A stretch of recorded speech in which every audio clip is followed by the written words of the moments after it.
Hello everyone, welcome to global online. This is Ankita Sood. NTA UGC NET paper 1 में unit 9 का एक बहुत ही ज्यादा important and most repeated topic आज हम कवर करने वाले हैं, जिसका नाम है सीओपी यानी कि कॉन्फ्रेंस ऑफ पार्टीज।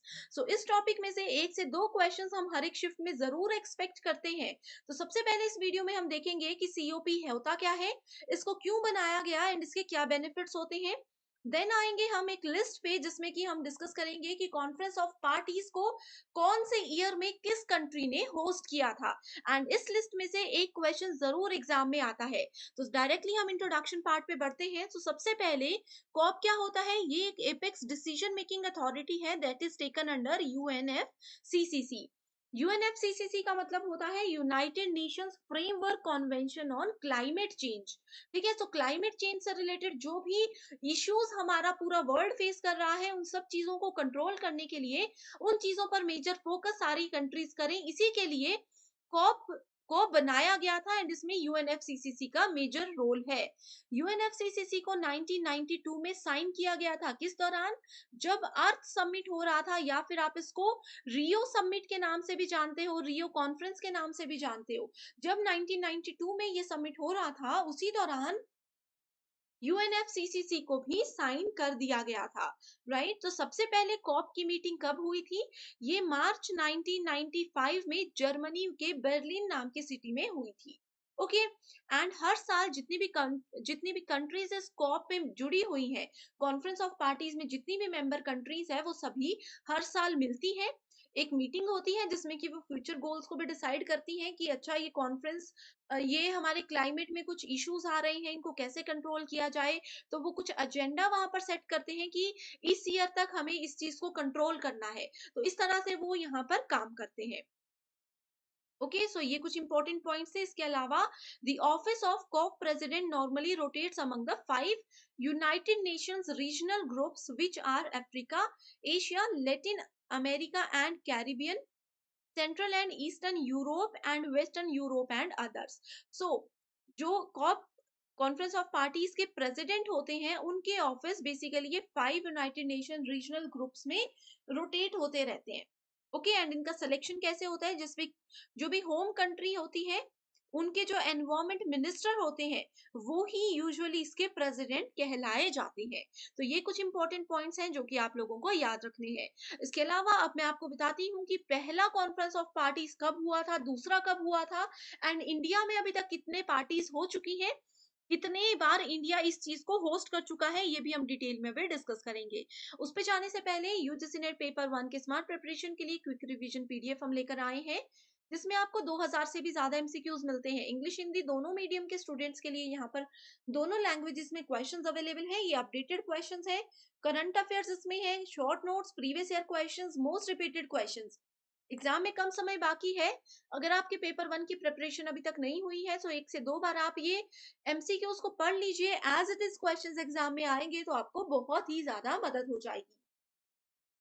तो स्क्रीन पर दिए गए किसी भी एक नंबर पर व्हाट्सएप की मदद से आप इजीली कांटेक्ट कर सकते हो।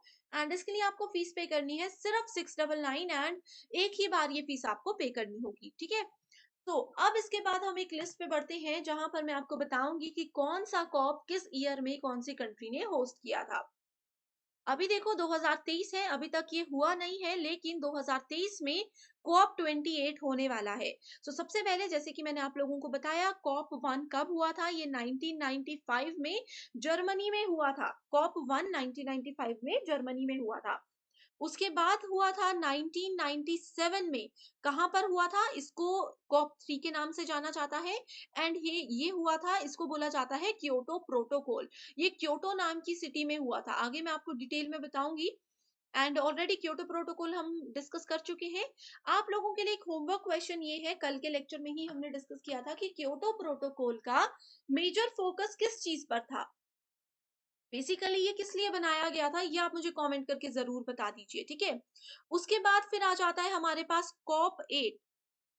कॉप 8 क्यों इंपॉर्टेंट है एग्जामिनेशन के लिए? इसको 2002 में बनाया गया था। ये इसलिए इंपॉर्टेंट है क्योंकि इंडिया ने कॉप 8 को होस्ट किया था। इंडिया में न्यू दिल्ली में इसको होस्ट किया गया था। इसीलिए इसका नाम क्या रखा गया है? इसका नाम दिल्ली डिक्लेरेशन भी रखा गया है। अब देखो, जैसे कि क्योटो प्रोटोकॉल, क्योंकि ये क्योटो में हुआ था तो इसका नाम क्योटो प्रोटोकॉल रखा गया। वैसे ही क्योंकि ये न्यू दिल्ली में हुआ था तो इसको दिल्ली डिक्लेरेशन के नाम से जाना जाता है। इसके बाद अब आ जाते हैं हम 2023 पे। 2023 में एक्सपेक्टेड डेट्स जो है कॉप होने की, वो है नवंबर 30 2023 से लेकर के 12 दिसंबर 2023 के बीच में। एंड क्योंकि ये कॉप 28 है एंड इसमें यूएई यानी कि United Arab Emirates announced an offer to host. UAE ने एक ऑफर रखा है कि वो इस बार इसको होस्ट करना चाहते हैं इन अबू धाबी। ठीक है, सो ये आपको पता होना चाहिए। एंड न्यूज के मुताबिक ये कहा जाता है कि COP 28 must focus on adaptation instead of mitigation. ये इंडिया के न्यूज के अकॉर्डिंग अभी अपडेट आया है, ये श्योर नहीं है तो एग्जाम में भी आप लोगों से ना पूछा जाए। इसके अलावा कॉप 26 बहुत ही ज्यादा फेमस कॉप है जो कि एग्जाम में बहुत बार पूछा जाता है। So COP 26 was postponed in 2020। Corona की वजह से इसको पोस्टपोन कर दिया गया था एंड इसको नवंबर 2021 में फिर यूके के ग्लासगो में रखा गया था। ठीक है सर, ये भी आपको पता होना चाहिए। अब यहाँ पर एक लिस्ट है, इसमें आप देख सकते हो। कॉप 27 की बात करें सो ये इजिप्ट में हुआ था। इसका मेजर फोकस किस पे था? इसको आप क्लाइमेट चेंज कॉन्फ्रेंस नवंबर 2022 शाम एल शेख के नाम से जान सकते हो। उसके बाद कॉप 26 ग्लासगो। अगर आप लोगों को एग्जाम में कहीं पे भी ग्लासगो क्लाइमेट चेंज का नाम आता है तो आप लोगों को डायरेक्ट आंसर पर जाना है कॉप 26। ये कब हुआ था? ये अक्टूबर नवंबर 2021 में हुआ था। उसके बाद United Nation climate change conference COP 25 के नाम से जाना जाता है, ये भी इंपॉर्टेंट है। देन वी हैव कॉप 21, ये भी एक इम्पॉर्टेंट कॉप है। इसको पेरिस एग्रीमेंट के नाम से जाना जाता है क्योंकि ये पेरिस में हुआ था कॉप 21। ठीक है, उसके बाद एक और इम्पॉर्टेंट आ जाता है हमारे पास दोहा क्लाइमेट चेंज कॉन्फ्रेंस जो कि कॉप 18 है। ये भी एग्जाम में बहुत बार पूछा जाता है। Montreal protocol, Montreal climate change COP 11। इसका मेजर फोकस किस पे था? ये जितनी चीजें मैं आपको अभी शॉर्ट में बता रही हूँ इसको हमने ऑलरेडी डिटेल में देखा हुआ है ना। कल के ही सेशन में ये सब चीजें मैंने आपके साथ शेयर की थी। तो इंडिया में अभी तक जो इम्पोर्टेंट रहा है वो ये रहा है कि कॉप 8 हुआ है 2002 में जो कि न्यू दिल्ली में हुआ था, इसीलिए इसको दिल्ली डिक्लेरेशन के नाम से भी जाना जाता है। दिल्ली डिक्लेरेशन के नाम से भी इसको जाना जाता है। अब आप लोगों के लिए इंपॉर्टेंट जो मैंने बता दिए ये है। कॉप 27 को भी डिटेल में पढ़ लीजिएगा। इसमें देखो नवंबर 2022 में हुआ है ये एंड इजिप्ट में हुआ था। इसका मेजर फोकस किस पे था? Loss and damage fund. इसमें रहा था एक्शन फॉर वाटर अडेप्टेशन। इसमें आप लोगों को एक वर्ड याद रखना है, इसमें एक इनिशिएटिव लिया गया था AWARE। ठीक है, इसका मतलब है action for water adaptation and resilience initiative. ये किसके दौरान लिया गया था? कॉप 27 के दौरान लिया गया था। तो ये आप लोगों को पता होना चाहिए। एक और इनिशिएटिव 2022 के कॉप में लिया गया था, वो क्या था? Africa carbon market initiative. तो इन चीजों को आपने याद रख लेना है। इसके अलावा स्टूडेंट्स, अगर आप लोगों को किसी और पर्टिकुलर टॉपिक पे डिटेल्ड सेशन चाहिए तो भी आप मुझे कमेंट करके बता सकते हो। जरूर मैं आपकी रिक्वेस्ट को जल्दी से जल्दी पूरा करूंगी। ठीक है, सो यहाँ पर आप देख सकते हो COP 3 Kyoto protocol, Kyoto climate change conference, ये भी इंपॉर्टेंट है राइट। इसके अलावा कॉप 8 हमने डिस्कस कर दिया। तो यूजीसी नेट पेपर 2 प्रिपरेशन के लिए कंप्लीट स्टडी मटेरियल हमने आपके लिए लाया है जो कि पेपर पैटर्न और उसके डिफिकल्टी लेवल को ध्यान में रखते हुए बनाया गया है। इसमें पेपर 2 के 10 यूनिट्स के नोट्स एंड एमसीक्यूज आपको मिलते हैं जिसमें से कि as it is questions exam में आते हैं। तो स्क्रीन में अपने सब्जेक्ट का नाम देखिए एंड व्हाट्सएप के थ्रू आप इन नंबर्स पर कॉन्टैक्ट कर सकते हो। इसके लिए आपको एक ही बार फीस देनी है, वो भी सिर्फ 1280 रुपए।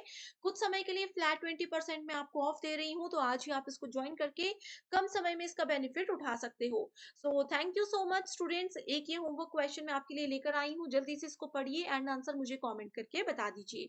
So thank you so much for watching this video and I wish you all the